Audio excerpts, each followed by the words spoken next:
Hi hello Saturday morning. இன்றைக்கி பார்த்திங்கன்னா morning tiffin black gram இருக்குல்ல, கருப்பு உளுந்து வித் நட்ஸ், அப்புறம் கொஞ்சம் ரைஸ் போட்டு விதைகள்லாம் போட்டு ஒரு கஞ்சி பண்ணலாம் அப்படின்னு சொல்லிட்டு காலையில் ஸ்டார்ட் பண்ணேன்.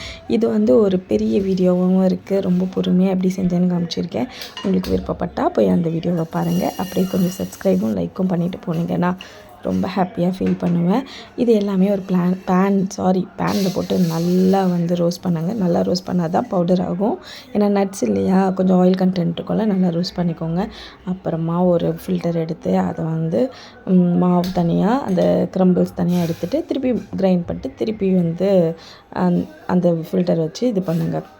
அதில் ஜெலிக்கிறது இருந்தாலும் ஓகே தான். அப்புறமா இது இப்படியே ராவாக சர்க்கரை எதுவுமே போடாமல் கஞ்சி காய்ச்சிட்டு டேஸ்ட் பண்ணாலே நல்லாயிருக்கும்.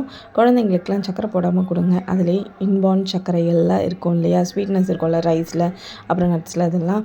அப்புறம் கொஞ்சம் ஏலக்காய் பவுடர், நான் சர்க்கரை லைட்டாக கலந்து ஏலக்காய் பவுடர் அரைச்சி வச்சுருக்கேன், அது போட்டேன்.